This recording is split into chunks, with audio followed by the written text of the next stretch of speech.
우리 이제까지 했던 내용들을 한번 우리 살펴보면 우리 목차를 한번 우리 보시기 바랍니다. 네, 우리 어떤 내용들을 공부했는지를 보면 우리 종교 개혁, 우리 전체 우리 교회사, 종교개혁 교회사가 우리 종교개혁 시대, 정통주의 시대, 그리고 경건주의 시대, 그리고 또 미국의 1차 대각성 운동, 그리고 또 우리 자유주의, 또 2차 대각성 운동, 성결 운동, 또 근본주의, 오순절주의, 신정통주의, 신복음주의, 우리가 이런 순서로 교회사가 이렇게 흘러왔습니다. 우리는 그 중에 지금 종교 개혁 시대에 대한 이야기들을 우리가 지금 살펴보고 있습니다. 그래서 우선은 우리가 종교 개혁의 배경에 대한 이야기들을 우리가 살펴보았습니다.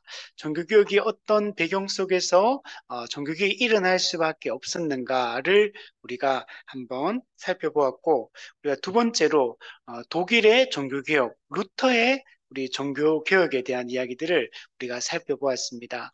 사실 종교개혁 이전에 개혁가들이 있었습니다. 그들이 성경을 번역하고 정말 성경 중심의 이 기독교를 세워야 된다 이런 생각들을 가지고 있었고 그런 사상들을 펼쳤습니다. 그래서 그 영향을 받아서 종교개혁이 일어나기 이전에 이미 많은 사람들의 생각이 깨어나기 시작했고 그런 무르익어가기 시작했던 그런 시기들이 있었습니다. 그때 독일의 루터가 이 비텐베르그 성당에 95개조 반박문, 로마 카톨릭의 어떤 문제점 99개를 이렇게 내걸고 그래서 토론을 하려고 했어요. 그래서 사실 루터는 종교 개혁을 일으키려고 했다기보다는 로마 카톨릭의 내부 개혁을 꿈꾸면서 그걸 붙였는데, 근데 그것이 폭발하게 되면서 유럽 전체가 이제 종교개혁의 물결이 이제 일어나게 된 그런 배경이 되었다라는 이야기를 했었고,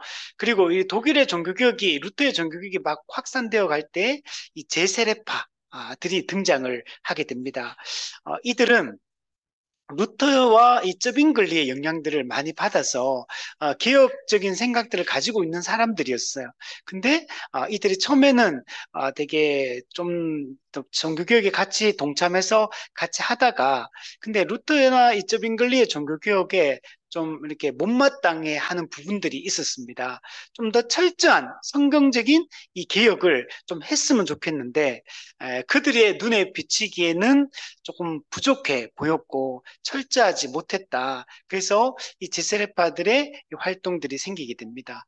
처음에는 되게 올바른 방향으로 되게 개혁 운동을 하다가 이제 좀 더 과격한 이런 주장들을 하게 되고 좀 또 광신자적인 이런 모습으로 많이 이렇게 이제 빗나가게 되고 그런 문제점이 발생했는데 그냥 또 그 안에서도 제세례파 안에서도 또 메노 시몬스가 등장하면서 또 평화주의로 또 돌아가게 되고 조금 더 건전한 방향으로 제세례파가 흘러가게 되었습니다.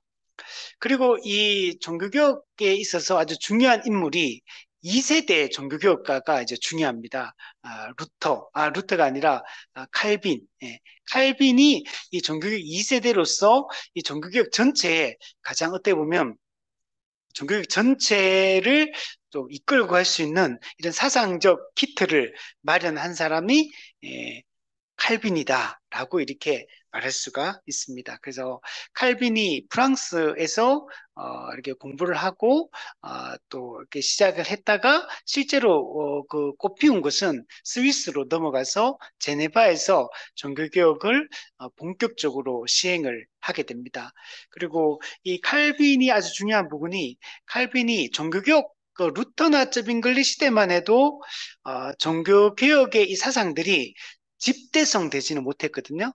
이게 좀 파편적이고 부분적이었다면 이 칼빈이 기독교 강요를 저술하면서 종교개혁 사상 전체를 좀 집대성하게 됩니다. 그래서 기독교 강요 이 초판을 만든 게 종교개혁 전체에 있어서 아주 중요한 그런 흐름을 어떻게 좀 만들어가는 중요한 기틀이 된 게 이 기독교 강요 출판이다라고 얘기를 할 수 있고 또 루터가 제네바에서 1기, 2기 사역을 하면서 거기서 그 각 지역에서 박해받던 또 개혁가들이 이 제네바로, 스위스 제네바로 와서 칼빈 밑에서 제네바 아카데미를 중심으로 여기서 아주 중요한 개혁 사상들을 훈련을 받게 되고 무장이 되게 됩니다. 그래서 제네바 아카데미에서 어린 아이들도 가르치고 또 성인들도 가르치고 특히 여기서 이제 목회자들이 여기서 종교개혁 사상으로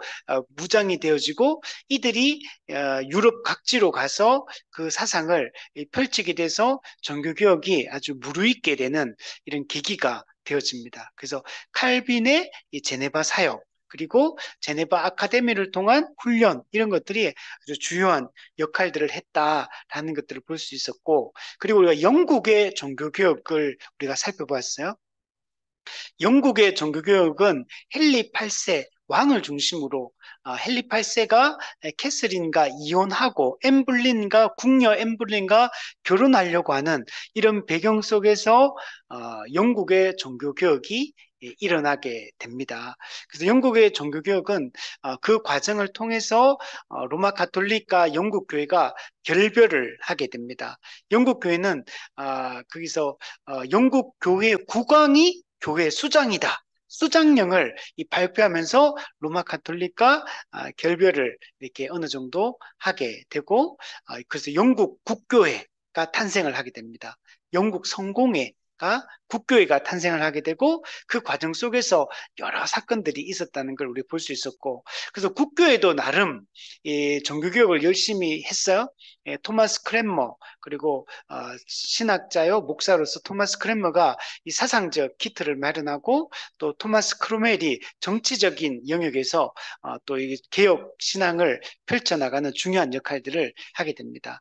특히 토마스 크랜머가 쓴 이 성공의 기도서 이게 아주 중요합니다. 에드워드 헨리 8세는 개혁적인 인물은 아니었지만 그러나 그런 이혼 과정에서 종교개혁이 일어나게 되었고 그 이후에 그의 아들 에드워드 6세 때 본격적인 종교개혁이 일어나게 되고 이때 토마스 크랜머와 에드워드 6세가 힘을 합쳐서 종교개혁을 이렇게 시도를 하게 되고 그때 아주 중요한 역할을 한 게 성공의 기도서 여기에 예배라든지 여러 성례라든지 많은 것들을 여기에 이제 영국 교회가 국교회가 나아가야 될 이 개혁 교회가 나아가야 될 이 방향을 어느 정도 설정한 게 이 성공의 기도서. 그래서 많은 변화를 실제적 변화를 일으키고 획기적인 어떤 변화를 일으킨 게 이 성공의 기도서를 만들고 그리고 영국 국교의 42개조 신조를 만들게 됩니다. 원래 10개조를 만들었는데 되게 혼합주의적이었어요. 그리고 그게 나중에 다시 회기회가 6개조로 로마 가톨릭 주장이 더 들어간 6개조로 다시 또 개정이 되었다가 이번에 에드워드 6세 때 다시 42개조가 발표가 되면서 아주 개혁적인 어떤 사상들을 주로 담고 있는 이 42개조 신앙 고백이 만들어지게 되고 이게 나중에 다시 또 엘리자베스 1세 때 약간 수정이 돼서 좀 더 혼합적인 로마 가톨릭 약간 회귀하는 방향으로 해서 39개조로 다시 바뀌게 되었습니다. 그러나 그 과거와는 많이 달라졌어요. 그래서 내용이 개혁 신앙들을 담고 있는 내용으로 바뀌게 되었다라는 것들을 우리가 볼 수가 있었습니다. 이제 그런 배경 속에서 이 개혁 신앙들이 쭉 이제 흘러져 왔죠. 그러니까 지금 생각해 보면 그죠. 독일을 중심으로 제일 먼저 시작이 되고 그리고 또 프랑스 그리고 스위스 그리고 영국 이런 쪽에서 많이 이제 종교개혁이 일어나게 되고 또 제네바 아카데미에서 공부했던 존 낙스 같은 또 스코틀랜드로 넘어가서 스코틀랜드 장로교회가 또 태동하게 되는 이런 배경이 되어지고 이렇게 종교 개혁 신앙을 가진 사람들은 이런 지역들에서 많이 활동을 하고 또 물론 또 이탈리아나 스페인이나 또 다른 지역들도 개혁 신앙들이 조금씩은 다 들어갑니다. 그러나 이제 스페인 또 프랑스도 사실은 로마 가톨릭의 영향이 많고 스페인, 포르투갈, 이탈리아 이런 지역들은 이 종교개혁이 일어났지만 개혁 신앙보다는 여전히 과거의 로마 가톨릭의 영향, 중세교회의 영향이 훨씬 많이 미치고 있는 이런 지역들이었습니다. 그래서 종교개혁이 이렇게 일어나고 당연히 로마 가톨릭 입장에서는 개신교, 개혁 신앙을 가진 이 개혁 교회가 못마땅하죠. 그래서 이 종교개혁에 대해서 반대하고 이것을 저지하고 막기 위한 노력들을 많이 하게 됩니다. 이것을 이제 반종교개혁이다. 우리가 오늘 공부하게 될 이 내용들을 한번 살펴볼게요. 그래서 반종교개혁, 개신교를 반대하며 종교개혁을 반대하며 일어난 이 종교개혁, 로마 카톨릭의 개혁, 이게 반종교개혁이다 라고 표현할 수 있고, 이건 우리 개신교 입장에서 하는 얘기예요. 그러니까 자기들은 반종교개혁이라고 표현, 물론 이제 입장은 그 입장인데 그들은 오히려 로마 카톨릭의 부흥운동 또 개혁운동 이런 의미로 그들은 오히려 받아들입니다. 그래서 종교개혁에 대한 어떤 대응 차원에서 발생한 게 반종교개혁이다.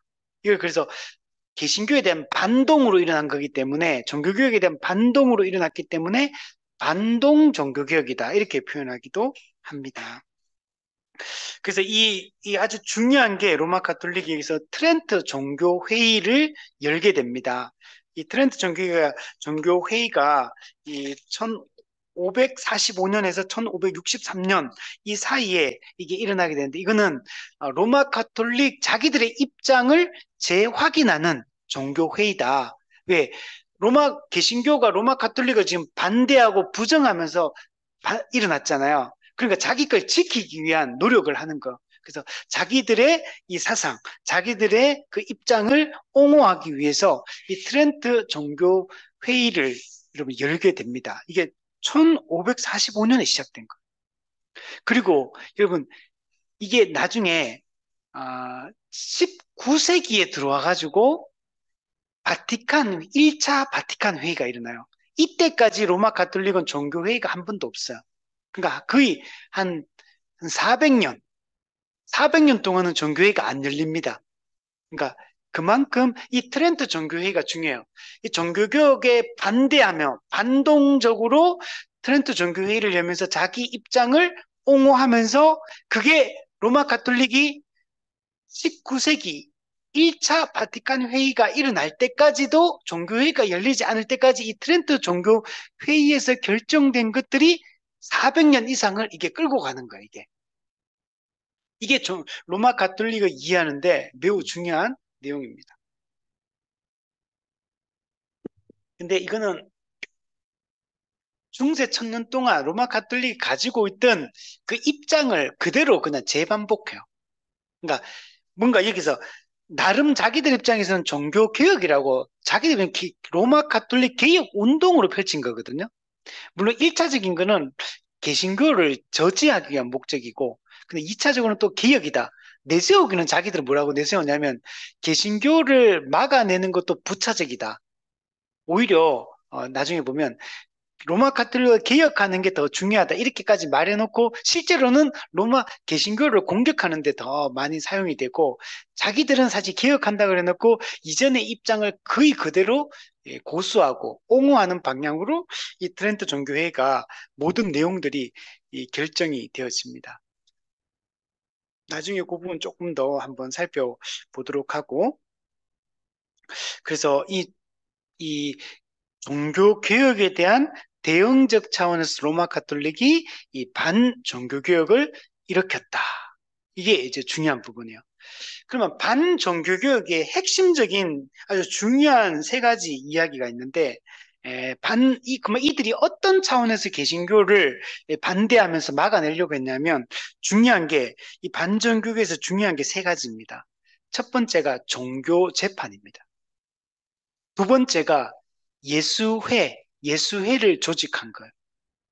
세 번째가 트렌트 종교회의입니다. 이 반종교개혁을 우리가 이해할 때 이 세 가지를 이해하면 어느 정도 우리가 이 반종교개혁을 이해할 수 있습니다. 첫 번째가 이제 종교 재판. 이거는 책에는 안 나오는 내용입니다. 이 종교 재판, 개신교에 대한 대대적인 박해를 합니다. 당연하겠죠. 이들 입장에서는. 이들이 개신교를 반대하며 이걸 막으려고 할 때, 로마 카톨릭 입장에서는 개신교는 지금 뭐냐면 이단이에요, 이단. 이단 박멸, 이단 개신교를 박멸하는데 목적을 두고 있는 거. 그래서 종교개혁이 일어났을 때 정말 많은 사람들이 순교를 당합니다. 개혁가들이. 화형을 당하고 참수형을 당하고 정말 많이 죽어요. 그러니까 이게 목숨 걸고 교회가 세워진 거예요. 그래서 초대 교회 때도 마찬가지였지만 이 개혁 시대 때도 교회가 순교의 피를 딛고 교회가 세워졌어요. 정말 많은 이 믿음을 지키기 위해서 자기 목숨을 걸고 신앙생활을 이렇게 했다라는 것들을 우리가 알 수 있습니다. 이 종교 재판을 뭐라고 표현했냐면 이단의 망치다. 망치, 이단을 때려 부수는 망치가 종교 재판이라고 이들이 생각했어요. 그래서 이들이 종교 재판소를 만들어요. 로마 가톨릭의 그 공적인 권위를 잇고 종교 재판소를 만들고, 이 종교 재판소는 당시에 세속 정부의 지원 아래 종교 재판소가 운영이 됐어요. 세속 정부가 로마 가톨릭의 이 종교 재판소를 열고 하는데 엄청나게 많은 이 개혁 신앙을 가진 사람들을 죽이게 됩니다. 이 종교세력 정말 악랄했어요. 우리 예전에 이렇게 그 뭐죠, 그 독일 나치가 유대인들 막 학살하고, 또 일제시대 때 우리나라 같은 경우도 일제가 막 그 뭐죠, 그 마루타 이런 거 막 하고, 그죠? 그 막 사람들 죽이고 생체 실험하고 막 그랬잖아요. 뭐 이 나치 때도 그때 홀로코스트 보면 막 사람들 녹여가지고 비누 만들고 막 그랬잖아요. 악랄한 짓들을 했잖아요. 고문도 엄청나게 독립기념관 가면 일제시대 사람들이 고문했던 것들 이런 거 볼 수 있거든요. 진짜 많이 고문했잖아요. 근데 이 당시에 로마 가톨릭이 개신교인들을 잡아가지고 고문을 엄청나게 많이 했어요. 그리고 이게 재판소잖아요. 그 재판하면 법적으로 이게 항소의 권리가 주어야 되는데 항소의 권리를 안 줘요. 그냥 와가 고문해가지고 다 이단이라고 다 그렇게 파문하고 다 죽여버리는 이런 일들을 했습니다. 그리고 이때 이 개신교 사상들이 인쇄술이 발달하면서 개신교 사상들이 책으로 출판이 돼서 많이 펼쳐지고 있었거든요. 이때 검서 목록을 만들어가지고 이런 책은 읽으면 안 된다 하면서 책을 못 읽게 만들어요. 우리나라도 이런 거 민주화 운동할 때 이런 검서 책들 많았죠. 그러니까, 물론 그게도 여러 가지 문제점 있는 책도 많지만 어쨌든 간에 이 당시에도 검서 이렇게 목록을 만들어가지고 이런 사상들이 펼쳐지는 것들을 막고. 근데 이 로마 가톨릭은 개신교 사상을 막았던 게 아니고 사실은 그 당시에 이 당시는 인문주의 운동이 막 르네상스 일어나고 인문주의 운동이 막 활발하게 날려고 하는 이런 시점이잖아요. 이거는 과거의 것들을 개혁하는 거잖아요. 중세는 로마 가톨릭 시대였는데, 근데 인문주의 운동, 르네상스 운동은 이런 것들을 타파하는 운동이거든. 전통을 타파하는 운동이니까. 그러니까 개신교 사상도 이들이 받아들일 수 없지만 인문주의 이 운동들도 이들이 받아들일 수 없는 거죠. 그래서 이와 관련된 책들이라든지 이런 것들도 검서 목록에 놓고 이런 걸 반대를 로마 가톨릭이 했습니다. 그러니까 로마 가톨릭은 당시에 개신교를 반대하고 또 이 인문주의 운동의 이런 결과들을 또 반대하는 이런 방향으로 로마 가톨릭이 흘러갔던 겁니다. 그래서 이 종교 재판이 반종교 개혁의 아주 중요한 하나의 그런 이렇게 방향이었다라고 말할 수 있고, 두 번째는 예수회 조직. 이게 이제 중요한 부분이에요. 이제 앞으로 요 위에 이제 곧 나오는 내용이죠. 예수회를 조직하는데 곧 1번에 보시면 로마 카톨릭의 개혁을 이끈 이그나티우스 로욜라, 이 사람이 중요합니다. 이그나티우스 로욜라. 로마 카톨릭은 이거는 이냐시오 로욜라 이렇게 부르더라고요. 이그나티우스 로욜라, 이 사람이 예수회, 소사이어티 오브 지저스, 예수회를 이게 일종의 그러니까 수도회 같은 겁니다. 수도. 그래서 나중에 보면 로마 카톨릭 수도원 운동의 어떻게 보면 가장 어떤 결정적인 어떤 그런 게 이 예수회다 이렇게 얘기하거든요. 수도의 운동의 어떤 절정의 모습이 예수회를 조직한 거다. 왜냐면 예수회가 정말 잘하거든요. 그들 입장에서 보면. 그리고 예수회가 되게 이 사람들 엘리트들로 구성되어 있어요.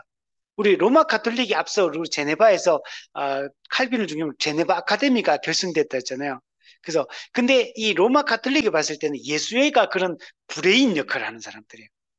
어, 그러니까 종교개혁 입장에서는 제네바 아카데미가 어떤 브레인 역할을 한다면 로마 가톨릭은 이 예수회가 그런 역할들을 하고 아주 최고의 엘리트들이 여기서 길러지게 됩니다. 예수회 조직은 이 반종교개혁의 선두주자였다.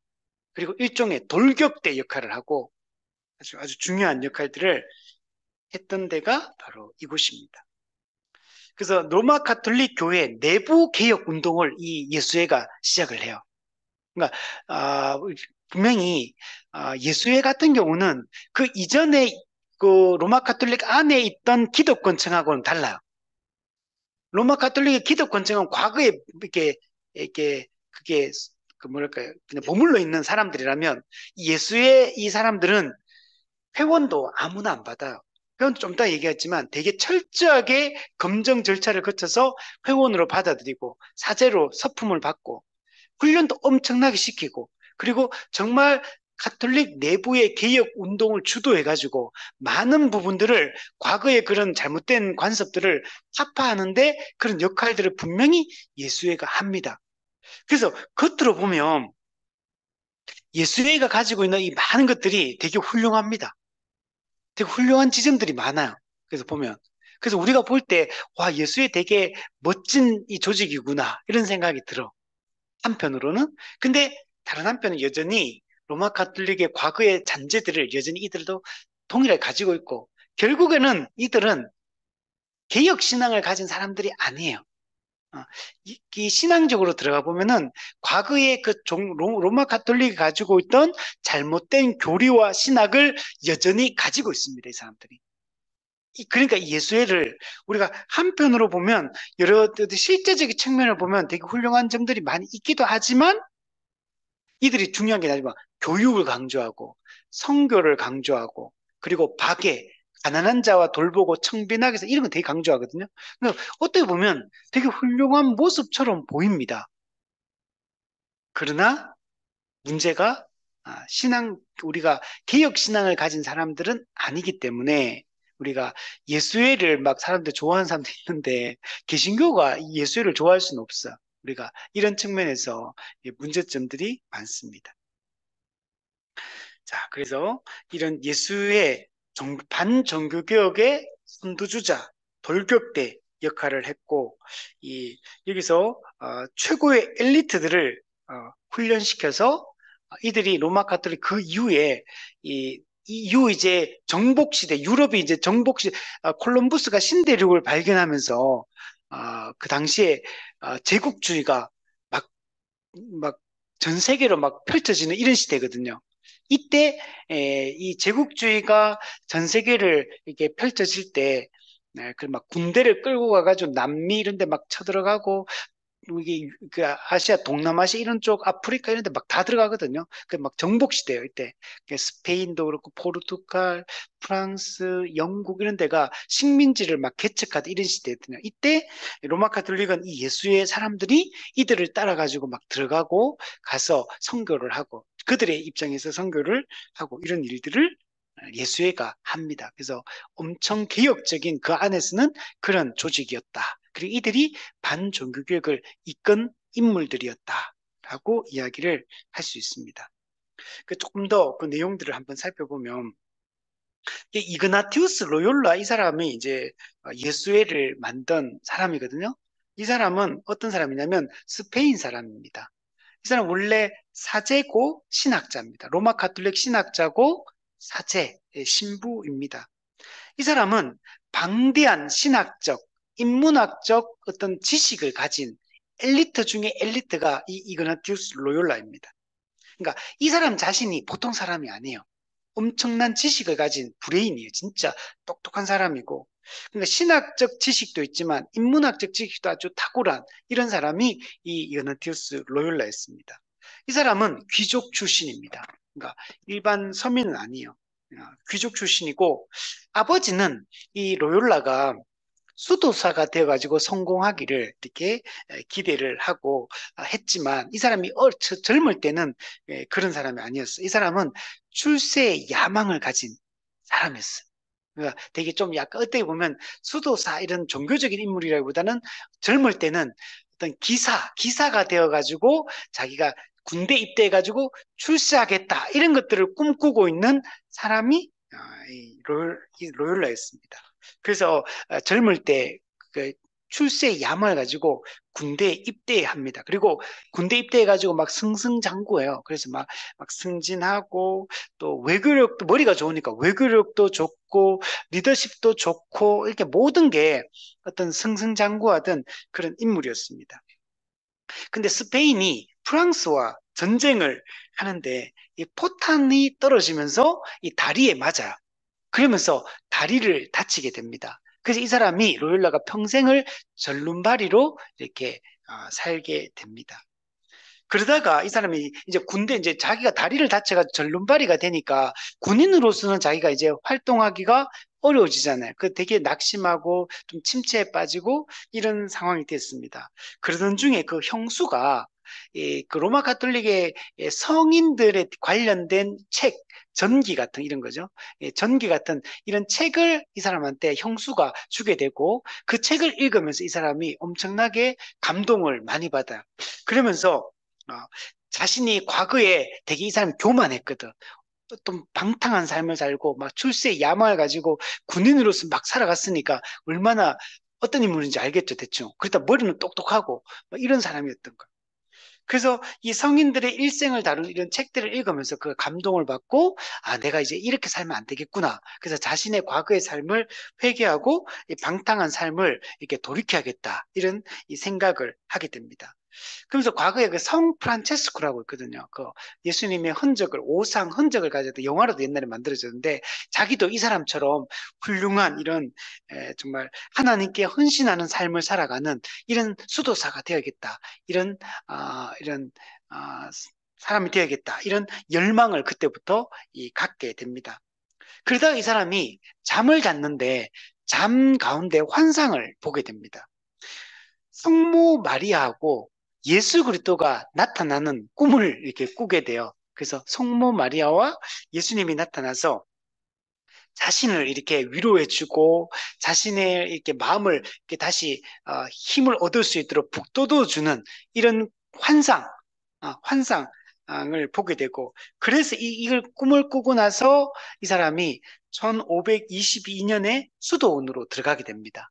이때가 1517년에 루터의 종교개혁이 있었다 그랬잖아요. 그러니까 루터보다 약간 뒤잖아요. 이때 수도원으로 들어가게 되고 칼빈은 조금 더 있다가 이제 좀 이게 나오게 되거든요. 그래서 수도원으로 들어가서 1년 동안 고행을 합니다. 고행. 그리고 청빈한 삶을 살면서 과거에 자기들이 읽었던 그 성인들의 그 삶들, 하나님 앞에서 경건하고 거룩한 이런 삶들을 살아가는 이런 삶들을 꿈꾸면서 하게 됩니다. 근데 되게 좀 신비주의적이에요. 좀 신비주의적인 고행, 명상, 기도, 뭐 약간 신비주의적 이런 색채를 띠게 됩니다. 이런 삶을 1년 동안 수도원에 들어가서 살다가 어떻게 보면 약간 이때는 극단적 고행 이런 걸 추구를 해요. 그러면서 자기의 죄성을 이렇게 죽이고 하나님 앞에 거룩하게 좀 서보겠다 이런 생각을 가지고 원래 그 당시 로마 가톨릭의 방식이 그런 방식이거든요. 이제 이렇게 하다가 1년 이제 순례 여정을 마치고 나서 돌아왔는데, 아, 이렇게만 해가는 안 되겠다라고 이 사람이 생각을 하게 됩니다. 그리고 극단적인 이런 고행이나 이런 명상, 이런 영성 훈련 이런 것만 가지고는 안 되겠다. 그래서 좀 공부를 해야겠다. 하나님에 대한 이런 지식을 제대로 좀 공부를 해야겠다. 이걸 좀 균형을 이루어야겠다. 이런 생각을 갖게 돼요. 그래서 대학교에 입학을 하게 됩니다. 그리고 그 대학교 입학해서 공부를 하고 그리고 나서 나중에 파리로 옮깁니다. 이 사람은 스페인 사람이라고 했잖아요. 근데 파리로 프랑스로 옮겨서 파리 대학교에 입학을 하게 되는데 이때 이제 중요한 이 나중에 보면 이 누구죠? 칼빈도 파리 대학교에 왔다 그랬잖아요. 이 파리 대학교 이게 유명한 학교인데 이때 여기서 공부를 하면서 이 사람이 예수회를 조직하게 되는데 이 예수회를 설립할 때 이 사람이 중심 인물이긴 한데 혼자 설립한 건 아니에요. 이때 파리대학교에서 공부를 할 때 이 또 영향을 주고받았던 중요한 친구들을 만나게 돼요. 지대한 영향을 미치는 친구들인데 여섯 명, 여섯 명의 동료를 이 파리대학교에서 만나게 되고 그리고 이때 이제 이 중심 인물이 이 로욜라입니다. 이 로욜라가 자기 친구들한테 자기가 이제까지 이런 기도 1년 동안 수행했잖아요. 훈련을 하고 그래서 기도하고 명상하고 이렇게 자기의 믿음을 세워가는 이런 영성 훈련 이런 거 중요시했거든. 이런 거 했던 것들을 자기 친구들한테 전수를 해주기 시작. 이런 것들을 친구들한테 가르쳐 주기 시작하게 되고 이 영성 훈련이 되게 중요해요. 신비주의적 영성 훈련. 이게 로욜라의 중요한 특징이거든요. 이걸 자기 그 여섯 명의 친구들한테 소개를 하게 되고. 근데 이 친구들이 로욜라의 이런 가르침들에 되게 매혹을 느껴요. 그래서 매료당하게 되고, 그러면서 이 로욜라와 여섯 명의 친구가 우리 평생 같이 가자. 평생 같이 신앙생활 우리 하고, 좀 우리 로마 가톨릭 안에서 뭔가 좀 의미 있는 일들을 좀 하자. 이런 꿈들을 이제 꾸게 됩니다. 그래서 이 사람들이 서로 그 맹세를 합니다. 우리 앞으로 평생 이제 하나님을 위해 로마 가톨릭 교회를 위해서 우리가 이제 뭔가 의미 있는 삶들을 살아가자.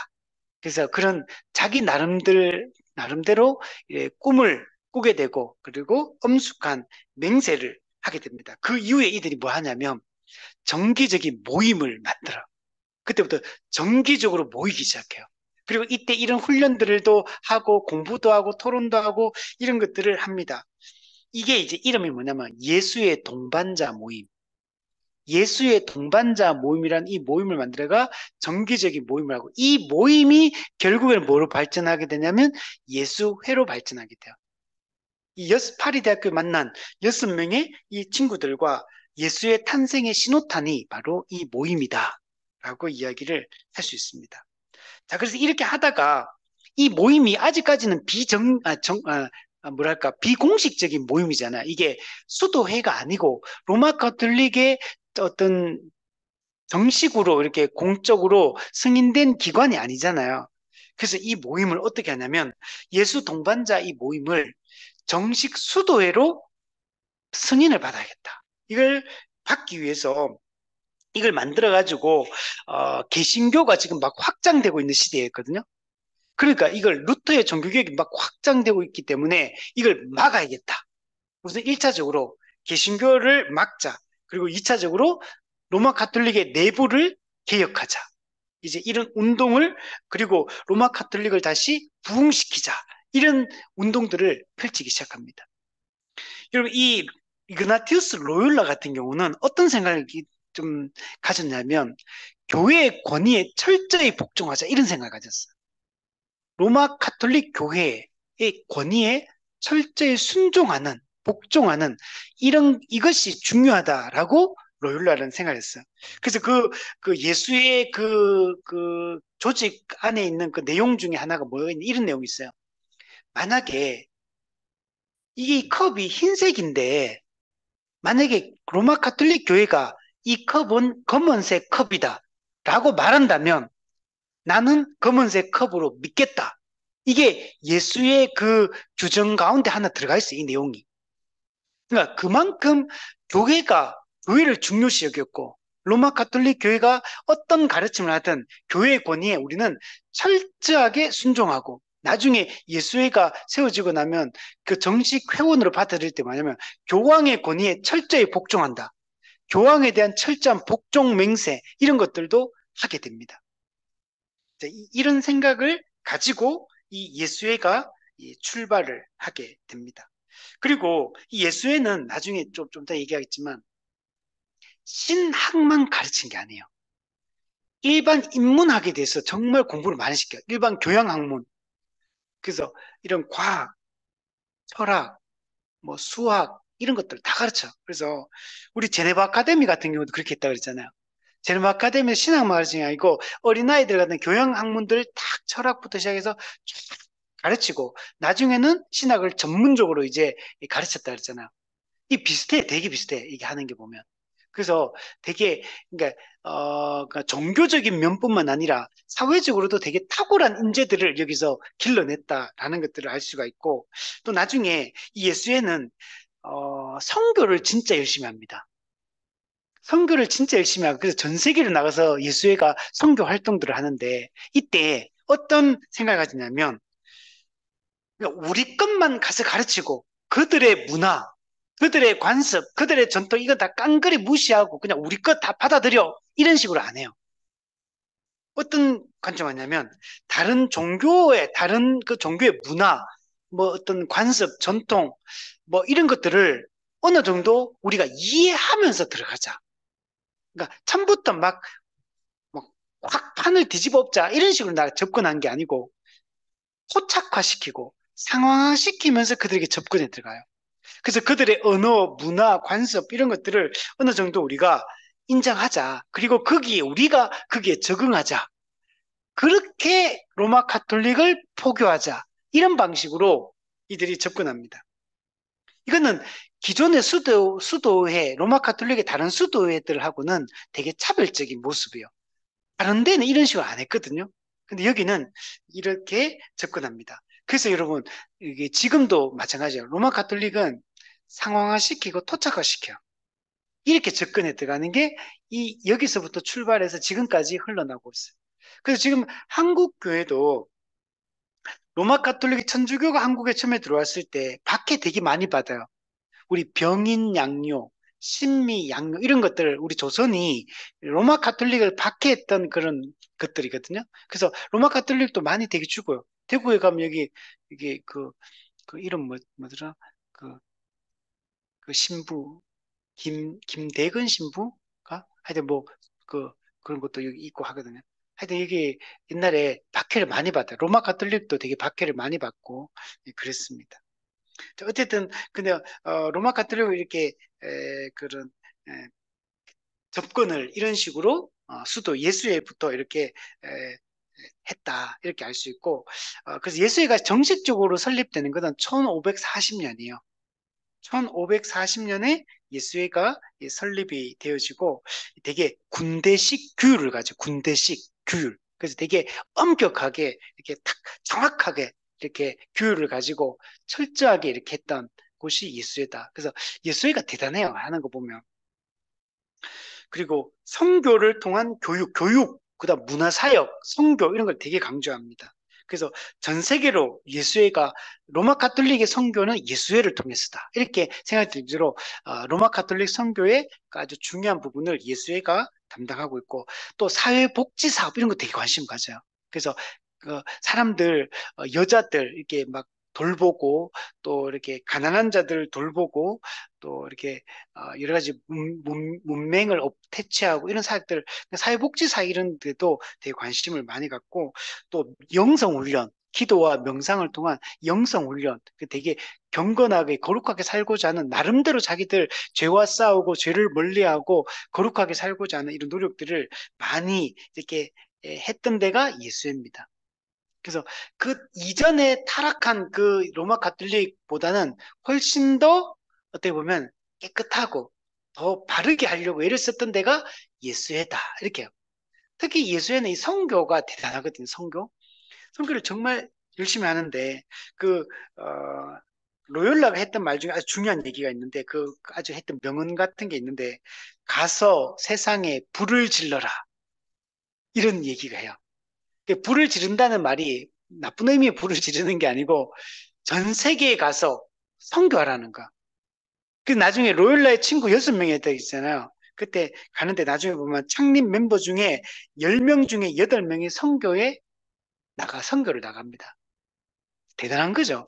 창립 멤버가 여러분, 예를 들면 교회를 이렇게 개척해가지고 교회가 확 이제 성장해가지고 같이 했는데 그 중에 창립 멤버가 다 같이 다 선교 나가는 거 똑같은 거예요. 대단한 거예요, 이게 예수회가. 그러니까 당시 로마 카톨릭 입장에서 봤을 때는 예수의 이 활동들이 정말 로마 카톨릭을 개혁하고 쇄신하는데 정말 큰 역할을 한 건 사실이거든. 근데 실제로 종교개혁에는 이게 되게 또 부정적인 영향을 미치게 되죠. 그래서 만약에 로마 가톨릭의 예수회 같은 이런 조직이 일어나지 않았다면 로마 가톨릭은 훨씬 더 빠르게 붕괴를 했을 거야. 근데 예수회 이런 개혁 운동들이 로마 가톨릭 일정 정도는 되게 개혁하는데 역할들을 많이 했다라고 얘기를 할 수 있습니다. 그래서 그 밑에 한번 보시면 신비주의에 기초하고 있다. 그래서 이 신비주의 그리고 영성훈련 이런 것들을 이 로욜라가 강조를 하게 되고 그의 동역자들과 함께 일평생 자선을 베풀고 가난하게 살 것, 교황에게 순종할 것 이런 것들을 서약하고 이렇게 따라갔어요. 그러니까 겉으로 봤을 때는 되게 어떻게 보면 되게 훌륭해요. 괜히 세속적인 야망을 품고 살았던 사람들 아니에요. 네. 로마 가톨릭에서는 예수에는 어때요? 되게 훌륭한 인물들이에요. 우리 개혁 신학을 가지고 우리가 그 종교개혁가들이라든지 또 제네바 아카데미를 우리가 되게 흠모하고 이런 걸 우리가 꿈꾸듯이 이들 입장에서는 예수회가 그런 사람들이에요. 되게 로마 가톨릭 입장에서는 되게 훌륭한 인물들이고 정말 본받는 내세울 만한 아주 훌륭한 그런 조직이었다라고 얘기할 수 있고 뒤에 보시면 그 청빈, 순결, 충성 이런 걸 서약해요. 그러니까 이 사람들 어떤 사람이냐면 예수에는 정예 부대 같은 사람, 정예 부대. 로마 카톨릭의 정예 부대. 그러니까 로마 예수에는 자기가 들어가고 싶다고 아무나 들어갈 수 있는 곳이 아니에요, 이곳은. 다른 데는 되게 좀 쉽게 그 수도에 가입이 가능하거든요. 근데 예수에는 안 그래요. 되게 에, 음, 되게 어떤 인물들을 회원들을 엄선해가지고 이렇게 뽑아서 회원으로 활동을 하게 하고 그러니까 모든 면에서 좀 탁월함을 가지고 있는 인물들이 이 사람들이. 그러니까 리더십도 있고 지적인 면에서도 모든 면에서 좀 탁월한 인물들이 예수의 선교사들이다. 이렇게 말할 수 있습니다. 그래서 이들이 내부 개혁을 하게 됩니다. 그 네모박스에 보면 1640년까지 특히 500개 이상의 학교를 유럽에 세울 정도로 교육에 정말 적극적이었습니다. 신학교, 대학교 이런 것들을 진짜 많이 써요. 그래서 이 이그나티우스 로욜라의 이 예수회의 이런 이념들을 가지고 전 세계 지금까지도 이 대학교들을 진짜 많이 교육기관들을 정말 많이 세웠어요. 그 미국에 가면 로욜라 대학교라고도 있거든요. 이뿐만 아니에요. 정말 많아요. 우리나라에도 있어. 이 이념을 따르는 대학교. 우리나라에 그게 보면 이 학교, 대학교 홈페이지 들어가 보면 뭐라고 적혀 있냐면 이렇게 적혀 있어요. 카톨릭 신앙과 예수의 교육 이념을 토대로 설립된 예수의 교육 기관이다. 이렇게 우리나라에 있어, 우리나라. 서울에 있는 서강대학교. 네. 서강대학교가 이 예수의 교육 기관, 로욜라의 예수의 이 교육 이 이념을 우리는 따른다. 이렇게 딱 그 서강대학교 홈페이지 들어가면 거기 그 소개란에 제가 가서 보니까 이렇게 돼 있더라고요. 여기 보면 이 서강대학교 학부 그 중에 하나 여러 가지 학부가 있잖아요. 이렇게 학부 있는 그 중에 로욜라 국제대학이라는 게 있어요. 서강대학교 안에 그 로욜라는 이름 자체를 쓰더라고 아예. 그래서 이게 전 세계에 이 예수의 이 이념을 가진 로욜라 대학교가 진짜 많아요. 전 세계에. 1640년대까지 500개를 세웠으니까 약 100년 만에 500개 대학을 유럽에 만든 거예요. 500개 대학을. 얼마나 교육이 열정적인지 알겠죠? 제네바 아카데미도 정말 철저했거든요. 이런 면에서. 근데 제네바 아카데미도 나중에 되면 약화돼요. 칼빈의 제자였던 베자에게 이거 맡기는데 베자가 총장이 돼가 이제 잘 이끌어요. 근데 이게 종교개혁도 이제 1세대, 2세대 이렇게 쭉 흘러가면서 나중에 되면 이게 또 약화가 돼요. 그래서 제네바 아카데미가 나중에는 배자 학장 자기만 남고 다 이제 더 이상 학생이 안 모이는 이제 지경까지 나중에 가거든요. 왜냐면 종교개혁의 이 사상을 초기에는 열심히 가지고 가지만 시간이 지나면 이 약화되거든요. 사람들이 변질되어지고 그리고 개신교도 나중에 갈수록 파가 많이 나눠져요. 많이 나눠지면서 이런 게 약화가 되거든요. 그러니까 그런데 이 롤러 대학이 1640년대 이 정통주 시대까지 500개 이상의 이 신학교와 대학교를 설립했다는 것은 진짜 어마어마한 일이에요, 이게. 그리고 이들이 중요한 게 왜 학교를 왜 세웠냐면 학교를 통한 개종 이게 중요한 거야. 그러니까 뭐라고 생각하냐면 어릴 때부터 가톨릭 사상을 가르쳐야 된다. 어릴 때부터 로마 가톨릭의 이 신앙 교육을 철저히 해서 로마 가톨릭화 시키는 거죠. 어릴 때부터. 교육이 그렇게 중요하죠. 그래서 우리 제네바 아카데미도 어린아이들을 대상으로 교육을, 기관을 나누어서 했었거든요. 이 교육이 중요하거든요. 그래서 이만큼 노력을 많이 했습니다. 그리고 또 하나 중요한 게 해외 선교에 정말 집중합니다. 아까 얘기했지만 예수의 창립 첫 해 창립해온 10명 중에 8명이 선교를 위해서 로마를 떠났다. 대단한 거죠. 이 로마 교황청의 승인을 받아서 예수회가 설립이 되거든요. 10명 중에 8명. 이거는 어디서 볼 수 있냐면 우리나라도 평양신학교가 우리나라에 처음 이제 세워져요. 그 평양신학교에 처음에 개교했을 때 학생들이 제가 정확하게 지금 숫자는 기억이 안 나는데 한 10명 내외입니다. 이 비슷해 얘기하고. 우리 한국의 신학교가 평양신학교 처음으로 세워졌거든요.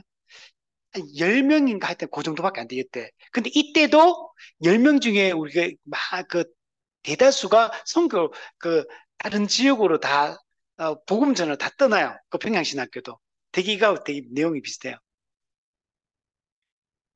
그래서 지금 이렇게 로마 가톨릭이 이때부터 해가지고 예수회가 지금까지도 로마 가톨릭 선교에서 이 활동들을 계속합니다. 정말 열심히 했고 특히 그 식민지 시대, 제국주의 시대 이때 아주 예수회가 로마 가톨릭 선교를 정말 열심히 했고 이들이 우리나라까지 들어온 거예요. 그들의 영향으로. 이때 중요한 인물이 우리 영화 미션 알죠? 영화 미션. 그 영화 미션 처음에 저는 보고 옛날에 제가 거기 가톨릭 영화인지도 저는 모르고 영화 미션 보고 얼마나 감동을 받았는지 예전에 영화 미션 지금 보면 이게 그냥 로마 가톨릭이다 안 그러면 그냥 이게 그냥 복음 전하는구나 이렇게 생각되는 내용이거든요. 이거 보면 그 지금 꼭 한번 보세요. 저 그때 되게 감동 많이 받았거든. 은혜 받고. 근데 이게 바로 예수의 그 신부가 들어가가지고 이렇게 하는 내용이 영화 미션의 내용이요. 이때 이제 원주민들이 근데 이제 들어갈 때 제국주의 함께 들어가거든요. 그 뭐가 들어가냐면 군대가 들어가고 그죠? 남미 쪽에서 이게 있었던 이야기인데 들어가고 군대가 들어갈 때 누가 따라 들어가냐면 노예상들이 들어가요. 노예상. 노예 잡아가는 아주 나쁜 놈들이지 놈들은 잔인한 노예상이 들어가고 그리고 또 누가 들어가냐면 예수의 신부들이 따라 들어가요. 이게 동시적으로 같이 이루어져 이게. 그래서 이 미션 영화에도 보면 그 노예상들이 원주민들 잡아가가지고 팔아먹으려고 막 하거든요. 이때 이 예수의 신부들이 이들과 이제 싸우고 막 이렇게 그 원주민들 지키려고 막 노력하거든요. 그리고 이 예수에는 원주민들의 언어, 문화, 종교, 관습 이런 것들을 이해하려고 엄청 많이 애를 써요. 그래서 아까 말했죠. 토착화 상황시킨다 했잖아. 그래서 그게 직접 들어가가지고 그들과 같이 살면서 그들을 이해하려고 노력을 엄청 많이 했고, 되게 훌륭한 모습이잖아요. 우리가 볼 때. 어, 그렇게 해가지고 하고 또 이들이 노예 상태를 막 잡아가고 하잖아요. 그 나중에는 뭘 만드냐면 이 원주민 자치구역을 만들어요.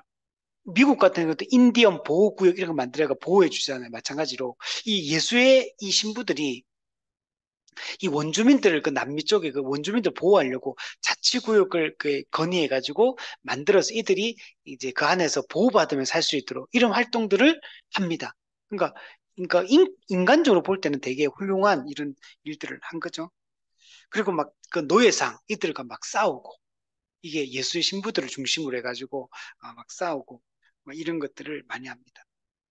그러니까 예수회 활동하고 그 식민지 군대나 노예상들하고는 어떤 갈등을 일으킬 수밖에 없어. 예. 그냥 완전히 그들의 편을 먹고 하는 건 아니에요. 예수의 이 신부들은 되게 그 이주민 그 정복자들과 원주민 사이에서 뭔가 이 갈등을 조율하려고 하는 이런 활동들을 하고 원주민들을 이들을 개종시키는 데 이들 목적이 있잖아요. 그래서 이들을 보호하려고 하는 이런 시도들을 많이 하는 것들을 볼 수 있습니다. 그 정리해 보면 예수에는 교육에 힘을 썼다. 어, 그러니까 교육을 통한 개종, 이걸 이제 시도를 하는 거죠. 그 선교, 해외 선교를 열심히 했고, 그리고 이 가난한 자들을 자선을 베풀고 사랑을 실천하고 나눔을 실천하려고 하는 이런 활동들을 많이 하고 이 복지 사역들을 많이 했다. 이렇게 볼 수가 있습니다. 그러면 이제 그 예수회 자체를 한번 보면 예수회 그러면 이 회원이 되고 사제가 이제 서품을 받아서 이제 그 회원으로서 선교사로 이제 파송을 받아서 이렇게 나가거든요, 보통 할 때. 이 어떤 걸 사람을 엄선했다 아무나 안 뽑았다 했잖아요. 어떤 사람 뽑냐면 1차적으로 성품이 좋아야 돼요.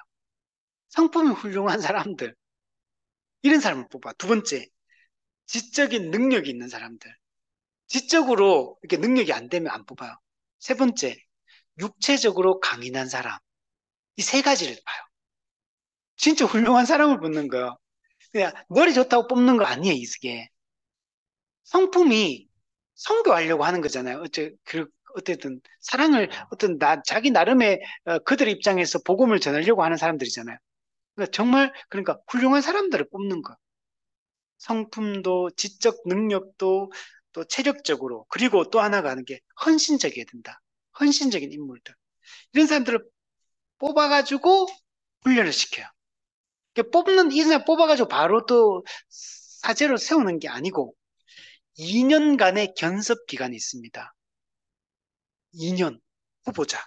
2년간의 견습 기간을 하고 그리고 이제 회원으로 받아들일 때 뭘 하냐면 빈곤, 가난하게 살 것, 청빈하게 살 것을 맹세하게 하고 정절을 지킬 것, 순결, 그리고 복종할 것 이런 것들을 맹세를 시킵니다. 그러니까 평생을 이렇게 살기로 결단하는 거. 대단한 사람들이죠. 이 사람 결혼도 안 하잖아요. 이당 신부들. 그리고 이 사람들이 이제 그렇게 이제 견습 2년을 거치고 이런 맹세하고 나서 뭐 하는지 아십니까? 1년 동안 교양 학문을 가르쳐요. 1년. 그리고 3년 동안 철학을 가르쳐요. 그러면 이것만 해도 4년이죠. 그리고 견습 기간 아까 2년 있었고 정식 회원으로 받아들이고 나서 1년 동안 교양 학문, 3년 동안 철학 공부, 그 다음에 4년 동안 신학 공부. 벌써 10년이죠. 정식 회원되고 나서 8년이요. 그것 끝이 아니에요. 그리고 이제 사제 서품을 받습니다. 그리고 나 사제가 되고 나니 뭐 하냐? 1년 동안 설교, 실천신학, 그리고 뭐 이런 영성훈련, 이런 걸 1년 동안 실제적인 이제 신부로서 살아가야 되는 사제로서 그런 실천적인 부분들을 또 훈련시키는 게 1년 동안 또 해요. 그리고 또 뭐 하십니까? 2년 동안 시험을 쳐요. 그리고 다 점검하는 거 또 해. 그리고 나서 이제 교황에게 복종하겠다는 맹세를 하고 이제 진짜로 이제 활동하기 시작하는 거. 얼마나 철저한 줄 알겠죠? 이렇게 뽑아서 된 사람이 예수의 그 신부들인 거. 그러니까 예수에 소속되는 사람들은 보통 사람들이 아니에요. 지금은 이렇게까지 안 하겠죠. 지금은 이렇게까지 하겠어요? 안 하겠지. 지금 우리 개신교 신학교가 지금 숫자가 이제 신학을 공부하겠다는 사람이 많이 줄어들었거든요. 근데 로마 카톨릭도 똑같더라고. 신부가 되겠다고 오는 사람들이 팍 줄었다 하더라고. 예, 종교적으로. 불교는 모르겠어요. 불교는 스님 되려고 온 사람이 많은지 모르겠어요. 자, 어쨌든 간에 이제 이렇게 해서 이들이 세워졌다라는 것들을 알 수가 있습니다. 자, 그리고 이제 아까 세 번째, 우리 종교개혁에 대응하기 위해서 반종교개혁을 일으켰고, 그 반종교개혁에 아주 세 가지 중요한 방향성이 있었는데, 그게 첫 번째 아까 종교재판이었다 그랬고, 두 번째는 이 예수회를 조직해서 이런 활동들을 하는 거다고 얘기했죠. 자, 그리고 세 번째는 이 트렌트 종교 회의를 통해 가지고 로마 카톨릭의 이 입장을 이제 만천하에 공포를 하고 내부 결속을 다지고 그리고 앞으로 우리가 가야 될 방향을 어떤 설정하는 작업들을 이 트렌트 이 종교 회의, 트렌트 공회를 통해서 합니다. 그리고 아까 얘기했지만 이게 1차, 2차 바티칸 공회가 열릴 19세기까지 20세기가 될 때까지 종교회의가 로마 가톨릭에 없어요. 그래서 트렌트 공의의 결정이 제2차 바티칸 공회 이게 뒤집어질 때까지 이게 그때까지 계속 갑니다. 2차 공회 때 이게 많이 뒤집어지거든요. 이렇게 나아가게 됩니다. 빠뜨린 게 있는데, 그 이그나티우스 로욜라가 이제 이런 예수회를 조직하고 이렇게 하잖아요. 근데 이 로욜라에게 아주 영향을 미치는 세 가지 중요한 사건이 있어요. 그게 뭐냐면 첫 번째가 성지 탈환 운동. 옛날에 그 십자군 운동이 있었잖아요. 십자군. 예, 그 이스라엘의 그 성지를 그걸 탈환하자. 그래서 10번에 걸친 십자군 전쟁을 하거든요. 십자군을 보내거든요. 그래서 이슬람과 10번에 걸쳐 싸워요. 이게 천년대 초반이거든요. 천년대 그러니까 900년대 후반부터 천년대 뭐 이럴 때 주로 이게 십자군 전쟁이 많이 일어나거든요. 그래서 이때 이 로욜라가 이때 이런 사람들도 이 당시로 봤을 때는 출세를 꿈꾸는 사람들 뭐가 하면 기사가 되는 거예요. 기사도의 정신 이런 걸 가지고 있잖아요. 이 기사가 되어서 자기가 나중에 이 성질을 탈환하는데 어떤 일정의 기여를 하겠다. 그리고 출세하겠다. 이런 게 되게 꿈이 커요. 그래서 귀족 자녀들은 특히 더 이 성지 탈환 운동에 되게 마음을 많이 두고 기사가 되는 것을 되게 영광스럽게 생각하는 이런 시대였거든요. 이 당시는. 이게 첫 번째 로욜라에게 아주 중요한 영향을 미쳤고 두 번째는 콜럼버스의 신대륙 발견. 그러면서 이제 개척 시대가 돌입한 거. 정복과 개척 시대. 이게 로욜라에게도 이게 어떤 일정 영향을 미칩니다. 세 번째는 루터의 종교개혁. 루터의 종교개혁도 로욜라에게 영향을 미쳐. 그래서 자기가 이제 어떤 이 사람은 스페인 사람이니까 카톨릭이 강세인 지역이거든요. 여기 태어났으니까 당연히 루터의 종교개혁이 일어났을 때 종교개혁에 반대하는 이런 정신이 싹트게 될 수밖에 없죠. 그래서 로욜라가 나중에 이런 예수회를 조직하고 더 로마 카톨릭의 어떤 그런 전사가 되는데 아주 중요한 어떤 이 세 가지가 이 사람에게 영향을 많이 미치게 되었습니다. 자, 그리고 한 가지 더 얘기하면 그 아까 전에 해외 선교에 예수회는 활동을 많이 했다 그랬잖아요. 그리고 창립 멤버 10명 중에 8명이 해외 선교를 떠나게 되는데 영화 미션에서도 이런 조직을 볼 수 있지만 이 당시에 이 창립 멤버 10명 중에 한 명이 어디로 오냐면 일본으로 옵니다. 6명의 만났던 그 사람들 있었잖아요. 파리 대학교에서 친구들. 그 중에 유명한 사람이 누구냐면 프란시스 사비에르. 이 사람이 그 파리 대학교에서 만났던 그 6명의 친구 중에 한 명이에요. 이 사람이 찬민 멤버 중에 또 한 명이기도 하고. 이 사람이 어디로 오냐? 일본으로 옵니다.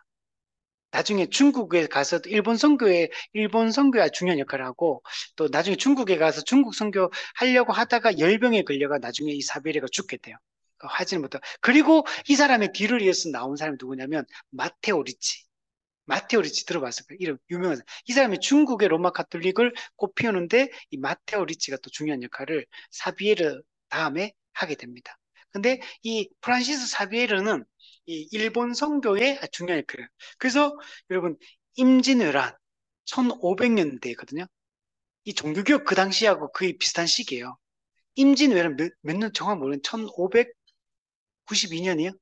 이때. 그러니까 종교개혁 있고 나서 사비에르가 이제 해가지고 해외로 나가가지고 일본까지 와가지고 선교를 하고 그러니까 이때 일본에 와가지고 이 로마 가톨릭의 이 예수회가 아주 영향을 미쳐서 그래서 일본의 그 조선 침략군 제1군이 누구냐면 고니시 유키나가 이 사람이거든요. 이 사람이 자기 수하들을 끌고 조선을 침략해요. 1군으로. 이 사람이 그 지역이 대마도인가 내가 아마 대마도인가 이쪽 우리나라 이쪽 그 섬 쪽이거든요. 이쪽인데 하여튼 이 사람의 이 자기 군대 이름이 일군 침략단의 이름이 뭐냐면 이름이 기리시단. 기리시단. 이 기리시가 뭐겠어요? 그리스도. 그리스도단. 그러니까 그리스도의 군대란 뜻이 그리스도의 군대로서 조선 침략군 1군이 고니시의 이 기리시단이에요. 그리스도단. 그래서 이 단의 그 깃발의 그 문양이 뭐냐면 십자가입니다. 여러분, 우리 뭐지? 그 이순신 장군 영화 있잖아요. 명량 이런 데 보면 그 첫 번째 했던 명량인가 그 첫 번째 했던 나왔던 거 있잖아. 거기 보면 나올 거예요, 그게. 십자가. 하여튼 그 이순신 장군 이런 거 보면 나와, 임진왜란 보면. 그 십자가 깃발을 가지고 오고 이 사람들이 조총으로 무장돼 가지고 일군이 침략해 들어옵니다. 이때 이 기리시단의 이 왜군들이 대부분 다 가톨릭 신자들이에요. 다는 아니지만 그 자기 고니시의 자기 그 지역에 있는 사람들로 구성된 그 자기 통치 지역의 그 사람들이거든요. 이 사람들이 다 거의 다 가톨릭 신자들입니다. 그만큼 예수회가 여러분 임진왜란 때 예수회가 이까지 넘어왔다는 걸 생각해보세요. 대단한 거죠. 그죠? 기독교가 한국에 뭐 이렇게 일본에 중국에 들어온 거는 이거보다는 그 이후거든요. 그러니까 얼마나 예수의 활동이 얼마나 해외 선교에 열심을 냈는가를 좀 잘 보여주는 그런 내용이라고 할 수 있습니다. 자, 우리 그러면 트렌트 종교회의를 마지막으로 한번 보시면 트렌트 공의회를 통해 가지고 이제 종교개혁과 싸워야 되잖아요. 맞서 싸워야 되잖아요. 그래서 이 종교개혁 사상에 맞서 싸우기 위해서 로마 카톨릭의 이 교리를 재확인합니다. 근데 이때 새로운 것들이 아니고 전통적으로 로마 카톨릭이 가르쳐 왔던 그런 교리들을 재확인하게 됩니다.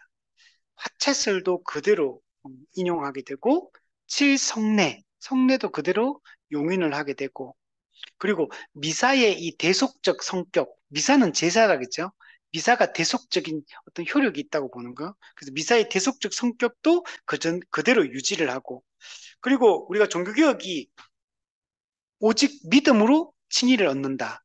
그리스도를 믿음으로 칭의를 얻는다. 이게 아주 중요한 이신칭의가 종교개혁상 중요하잖아요. 여기에 대해 반대해야 되잖아요. 그래서 과거에 가지고 있던 선행이 칭의의 절대적 조건이다. 선행. 그래서 믿음과 행위가 동시에 요구된다. 의롭다함을 받음에 있어서. 즉, 그러니까 구원받고 의롭다함을 받는 것은 은혜도 있어야 되지만 행위가 반드시 필요하다. 이걸 재확인해요. 로마 카톨릭이. 그러니까 칭의의 또 성례가 칭의의 전제 조건이다. 성례가 되게 중요하게 여기고.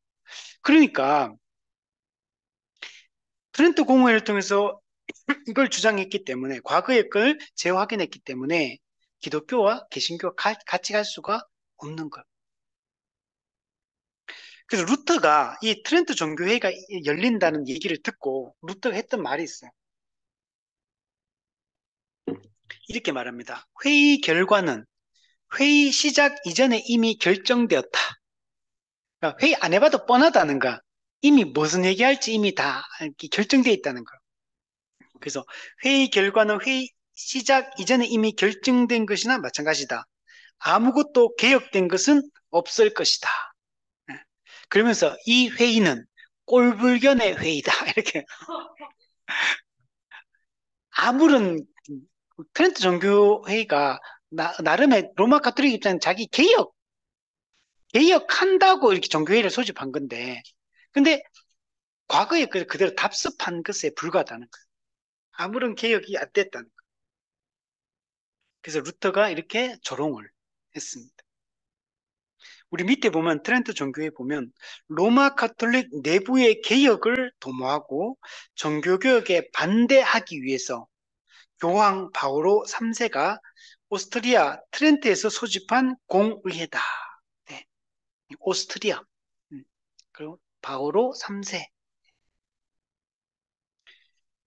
이때 이 결정이 제2차 바티칸 공회 1962년부터 1965년까지 있었던 제2차 바티칸 공회 때 트렌트 종교회의 결정들을 많이 수정해서 번복시킵니다. 이때까지 거의 한 400년 동안 트렌트 종교회의 결정이 끝까지 이렇게 간다는 걸 볼 수가 있습니다. 밑에 보시면 근데 그래도 몇 가지는 이제 좀 바꾸는 것들이 있는데 면제부와 성직 매매를 중단한다. 예. 면죄부, 그 종교개혁 때 중요했잖아요. 루터 종교개혁에 있어서 면죄부 판매. 사실 면죄부는 십자군 때부터 판매했거든요. 계속 판매했었는데 이제 이런 게 문제가 됐는데 이거 그리고 성직 매매.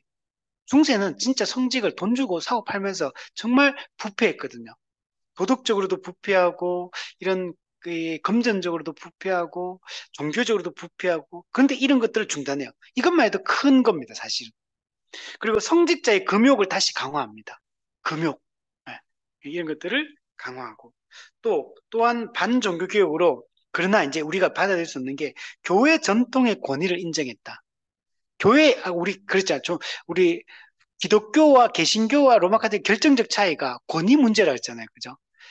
성경에 최종 권위를 두느냐, 아니면 성경 플러스 교회 플러스 전통 이런 데 권위, 교황 이런 데 권위를 두느냐, 이거 있잖아. 이게 로마 가톨릭 그대로 트렌트 공회가 그대로 인정해버려요. 교회의 전통을 권위를 인정해버려요. 그리고 신앙과 행위의 근간 구원 이런 거 하고 또 라틴어 미사를 결정했다. 원래 라틴어 미사 이전까지 해왔거든요. 근데 여기서 다시 한번 재확인하게 됩니다. 이거는 왜 했느냐? 지난주 얘기했던 영국 국교회가 토마스 크랜머가 어떤 결정했다 그랬어요? 성공의 기도서를 발간하면서 예배를 많이 수정해 바꿨다 그랬잖아요. 이때 영어로 자국어로 예배를 드려야 된다. 자국어로 된 성경을 사용하고 영어로 예배 드린다. 이걸 결정했잖아요. 그 당시로는 라틴어 예배에서 이제 자국어 예배로 바뀌었기 때문에 아주 영국 이 종교계에서 획기적인 어떤 변화거든요. 그러니까 그게 영국만 그랬느냐? 아니겠죠. 개혁 신앙을 가진 모든 지역에도 이걸 다 받아들여 그렇게 할 거잖아. 그러니까 로마 가톨릭은 종교개혁자들이 하던 이런 자국어로 된 성경을 사용하고 자국어로 된 이게 예배를 드리고 이런 것들을 이들은 반대하면서 이 트렌트 종교회 때는 미사는 라틴어로만 드려야 된다. 이게 언제 바뀌느냐?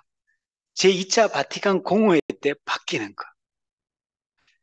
그러면 1962년도에 1차 바티칸 공호회 때 이게 바뀌면 그 이전에 로마 가톨릭은 라틴어 미사를 계속 들었는지는 모르겠어요. 한국은 그 이전부터 천주교가 들어왔으니까. 근데 라틴어 미사 안 들었거든, 사실은. 그죠? 근데 법적으로는 그렇게 돼 있었던 거, 이때까지. 예. 자, 그래서 로마 가톨릭은 이 개혁가들의 사상에 반대하기 위해서 이런 결정들을 내렸다는 걸 알 수가 있습니다. 그러니까 얼마나 정말 강력하게 또 이렇게 종교개혁에 저항했는가를 보여주고 있는 거.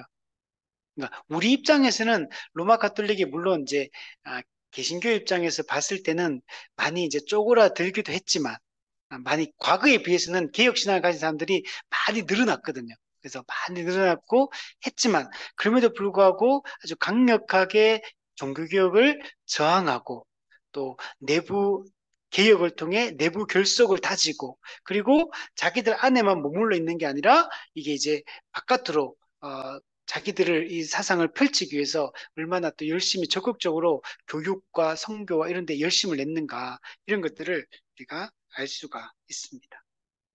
자, 그 뒤에 한번 보시면 트렌트 공회의 이 결정은 향후 400년간 로마 가톨릭 교회의 교리와 신앙을 결정했다.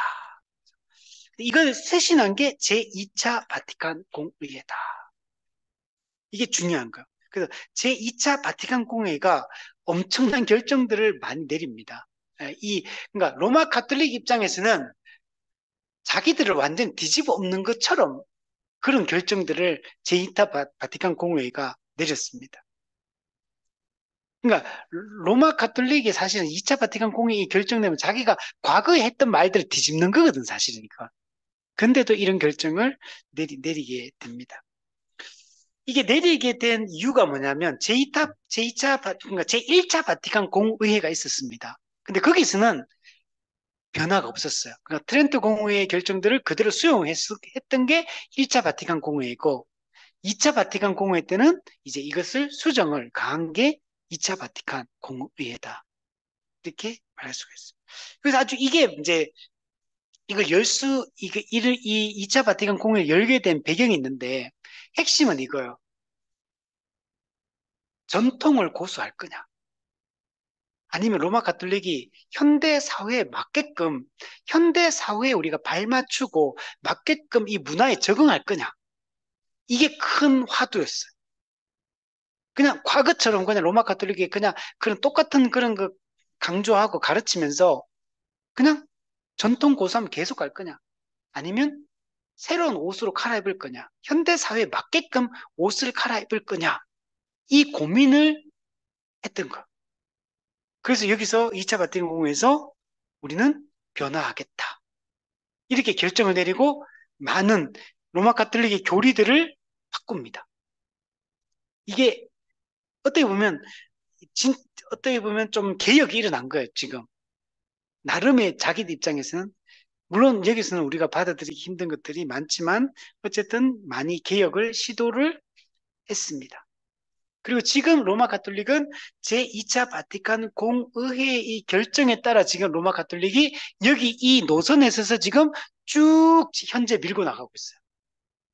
그래서 지금 하는 운동들이 일치 운동을 하는 것. 개신교와 일치하고 또 그 1054년도에 동서방교회가 분리되거든요. 동방교회, 서방교회가 분리되거든요. 그래서 동방정교회, 정교회와 로마 가톨릭이 화해하는 이것도 여기서요. 화해를 합니다. 개신교도 그 이전까지는 이단이다 그러면서 이단 박멸해야 된다 막 그랬잖아요. 근데 여기서는 이제 개신교는 로마 가톨릭의 형제다. 갈라진 형제, 떠나간 형제, 분리된 형제다. 그러니까 이제 다시 화해하고 일치하고 하나 되자. 지금 이 운동이 이 제2차 바티칸 공회에서 결정이 된 거니까 정교회와도 화해하고 개신교하고도 다시 화해하고 일치하자. 이런 운동을 지금 로마 가톨릭은 펼치고 있어요. 이게 로마 가톨릭이 지금 하고 있는 화해와 일치 운동입니다. 지금 이런 얘기 들으면 어떤 느낌이 듭니까? 그러니까 우리 입장에서 개신교 입장에 말 같지 않는 건데 사실 일반 사람들이 볼 때는 되게 훌륭한 거예요. 이게 훌륭하게 보일 수밖에 없어요. 그 로마 가톨릭은 되게 천주교를 사람들은 되게 포용적인 그죠? 상황하시게 토착하시고 오늘 다 받아야 돼. 그리고 우리나라도 천주교가 제사를 지낸다든지 이런 것도 다 상황화 토착화 시킨 것을 결과거든요. 담배를 피우는 거, 술을 먹는 이런 것들도 로마 가톨릭은 이런 데 다 그냥 다 열어둔 거야. 그래서 대부분 다, 로마 가톨릭은 나라마다 분위기가 달라요. 한국 천주교와 일본 천주교와 미국 천주교와 남미 천주교와 아프리카 천주교는 분위기가 달라요. 예를 들면 아프리카 천주교다. 되게 미신적이에요. 그런 영향이 많아요.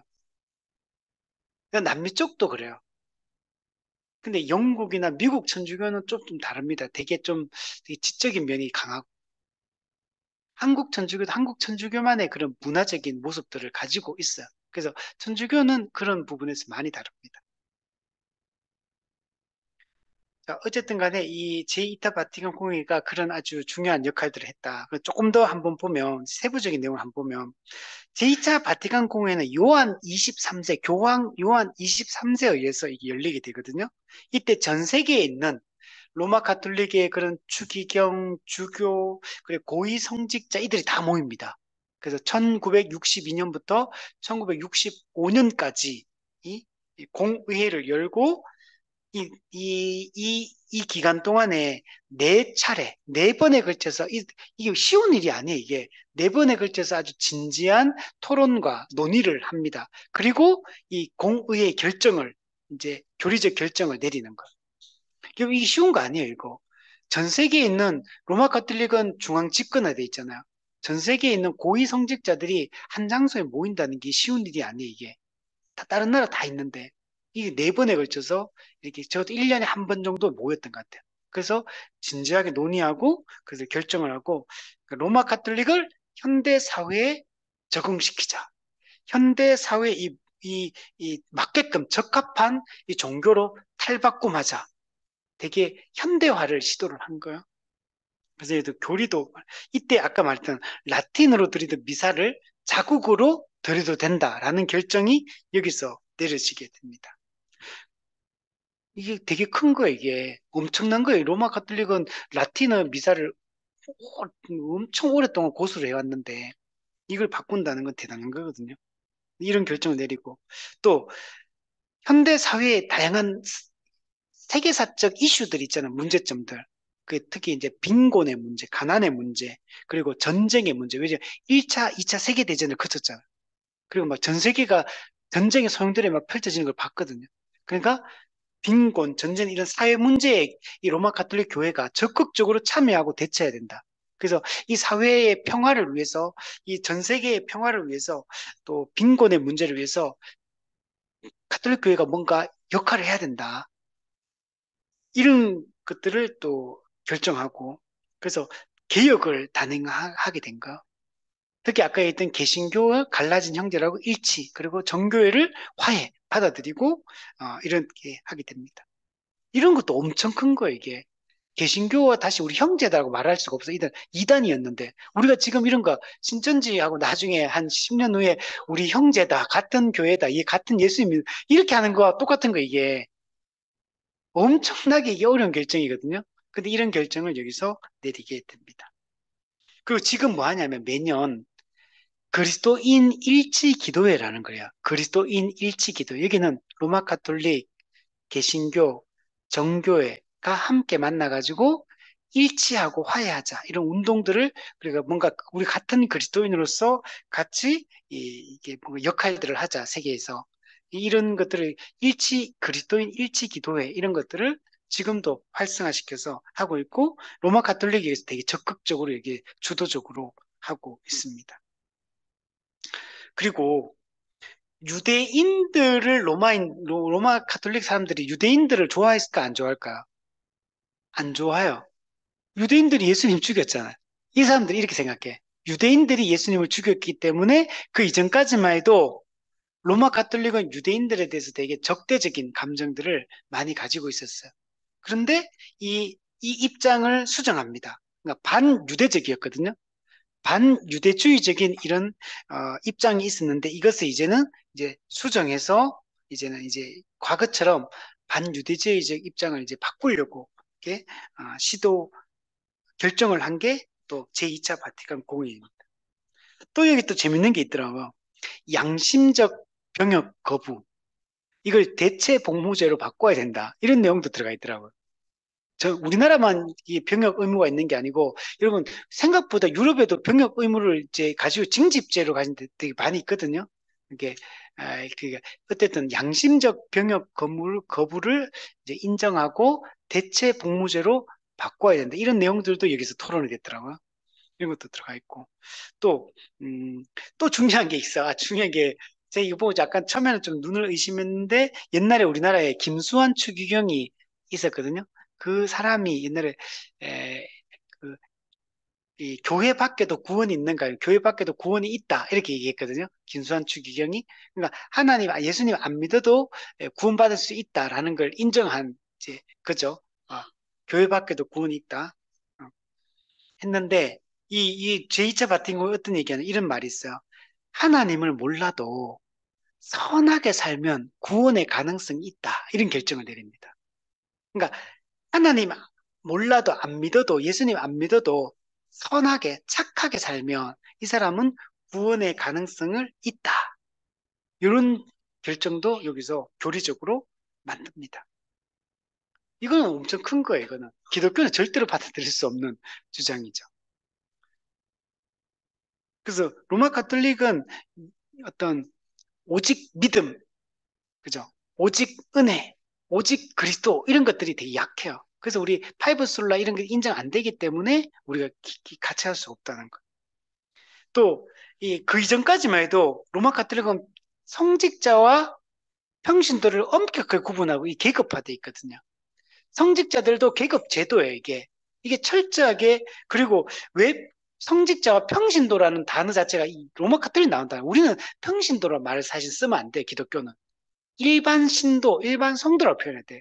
이거는 여기 산물이거든요. 여기 로마 가톨릭이 사용하던 성직자와 구분하기 위해서 평신도라는 단어를 사용하는 거거든요. 우리 개신교는 그게 아니거든요. 우리는 다 만인 제사장. 우리는 다 목사가 더 높아요. 계급이요? 아니잖아. 직분자가 계급이요? 아니잖아. 개신교는 우리 그냥 다 동일한 성도인데 기능과 역할이 다르다는 측면에서 직분이 어떤 그 기능을 수행하기 위해서 직분이 세워지는 거지. 목사가 계급이 아니거든요. 나누어질 수 없어. 다 만인 제사장이지, 우리는 다. 근데 여기는 그게 아니고 성직자와 평신도를 구분하기 위해서 쓰는 용어거든요. 근데 여기서 그 이전까지는 그럼 로마 가톨릭은 누구를 강조했겠어요? 평신도를 강조했겠어요? 성직자를 강조했겠어요? 아니, 성직자를 로마 가톨릭 강조를 하지. 평신도는 별 의미가 없어. 로마 가톨릭에는. 성직자가 중요하지. 성직자가 성경 해석권을 가지고 있고 가르치는 것도 그렇고 모든 것은 성직자를 통하지 않으면 안 되는 거 구조거든, 여기서는. 근데 여기서 제2차 바티칸공에서 교회 내 평신도의 역할을 강조합니다. 평신도가 중요하다. 이때부터 강조하기 시작해. 이 획기적인 변화, 이거. 예를 들면 우리 옛날에 양반 쌍놈 있을 때 양반만 중요하지 쌍놈이 뭐가 중요해? 근데 어느 날 갑자기 이게 일반 양반이 아닌 사람들도 중요하다. 이렇게 결정되는 건 똑같은 거. 그들의 삶에 의미 있다. 그러면서 이들이 이 성직자를 뭐라고 표현하냐면 직무사제직이다. 직무를 가진 사제직이다. 이렇게 표현하고 평신도를 뭐라고 표현하면 보편사제직이다. 이렇게 표현. 평신도를 사제라고 보편사제라고 표현한 자체가 이게 엄청난 변화인 거예요. 이게 직무사제직과 그다음에 보편사제직. 그래서 평신도 역할을 강조하는 이런 이야기들을 하는 것. 이건 엄청난 변화입니다. 사실 우리는 지금 이런 개념이 몰라. 우리가 이 시스템에 안 들어가 봤기 때문에. 근데 이거는 신학적으로는 엄청난 변화예요, 이런 것들은.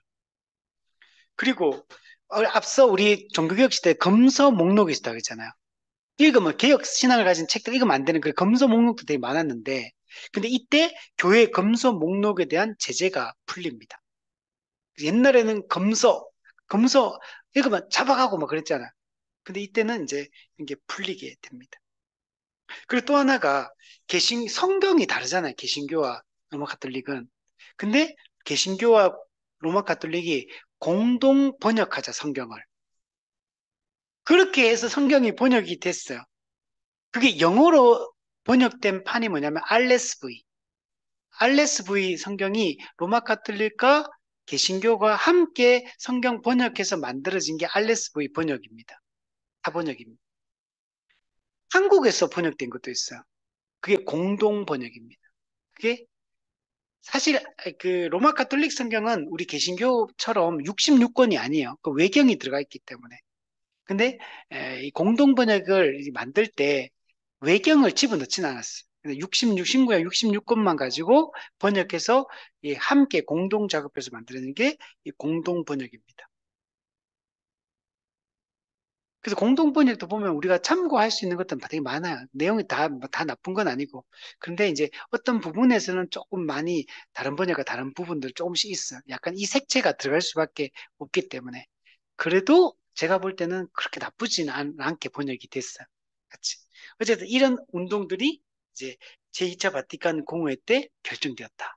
그러니까 중요한 거는 정리해 보면 트렌트 공회는 종교개혁에 반대하며 종교개혁을 저지하고 로마 같은 내부 개혁을 하면서 그들의 내부를 결속하고 그리고 과거보다는 좀 더 또 선교적 마인드로 세상에 또 중요한 역할들을 하기 위해서 그런 결정들을 내린 게 트렌트 공회이다.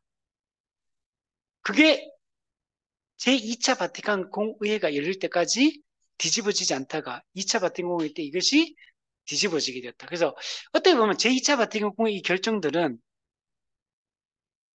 그 로마 가톨릭이 개신교를 반대하면서 그들이 붙잡으려고 했던 그 많은 것들을 뒤집는 결정들이에요. 물론 우리가 볼 때는 너무 문제도 여전히 많지만 그러나 많이 발전된 변화이고 근데 이게 또 다 옳으냐면 다 옳지는 않은 방향으로 또 이게 지금도 여전히 그러니까 로마 가톨릭은 이런 어떤 그래서 지금 우리 그 교황 중에 그 있잖아요. 지금 누구죠? 그 지금 교황 프란체스코 맞나 이름이? 이 교황이 보면 되게 인격 훌륭해요. 그래서 사람 되게 좋아하거든요. 우리나라도 막 그 왔잖아 그때. 막 되게 좋아하고. 그래서 이 사람은 그 이전 교황보다 훨씬 탈권위적이에요. 그리고 되게 개방적이고 사람들을 인권을 존중하려고 뭔가 좀 막 이렇게 다가가려고 하는 이런 노력도 엄청 많이 그 되게 존경을 많이 받거든요. 그러나 아무리 그래봤자 로마 가톨릭이 이렇게 변화해도 로마 가톨릭은 그냥 로마 가톨릭의 그런 교리와 신학을 여전히 고수하고 있는 거예요. 성경이 말하는 복음을 따르지 않고 이 복음이 일치하지 않아요. 그래서 이런 변화들이 있는 건 분명히 좋은 점이긴 하지만 그러나 이 개신교 입장에서 봤을 때는 아직 갈 길이 멀고 이게 훨씬 더 이 복음을 받아들여야 되고, 이게 정말 성경이 말하는 이런 신앙들을 이렇게 변화될 때 우리가 뭔가 같이 할 수 있겠지만, 그런 게 안 되면 우리가 로마 가톨릭과는 같이 갈 수가 없다. 로마 가톨릭은 타종교와의 대화, 타종교와의 이런 것도 되게 열심히 하고, 그러니까 뭔가 이 변화를 많이 추구해요. 그래서 세상 사람들이 볼 때는 로마 가톨릭이 되게 포용적이고, 수용적이고, 그리고 다른 사람들과 좋아하고 다양성을 인정하려고 하고 이런 모습이 있으니까 세상 사람들 로마 카톨릭이 훨씬 더 좋아 보여. 훨씬 더 개신교보다 훨씬 더 열린 그런 사람들이고 되게 그렇게 인식될 수밖에 없어.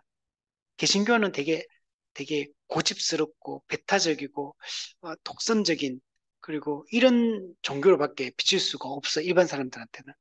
그럼에도 불구하고 우리가 이것을 타협할 수는 없고 우리가 이 복음의 진리를 우리는 견고하게 붙들고 나아갈 수밖에 없는 겁니다. 그래서 우리는 다른 종교와 강단교를 하지 않는가. 로마 카톨릭은 강단교를 다 하거든요. 우리는 할 수가 없습니다. 자, 우리 오늘은 여기까지 우리 하도록 하겠습니다. 우리 이제까지 했던 내용들을 한번 우리 살펴보면 우리 목차를 한번 우리 보시기 바랍니다. 네, 우리 어떤 내용들을 공부했는지를 보면 우리 종교 개혁, 우리 전체 우리 교회사, 종교교 위의 교회사가 우리 종교개혁 시대, 정통주의 시대, 그리고 경건주의 시대, 그리고 또 미국의 1차 대각성 운동, 그리고 또 우리 자유주의, 또 2차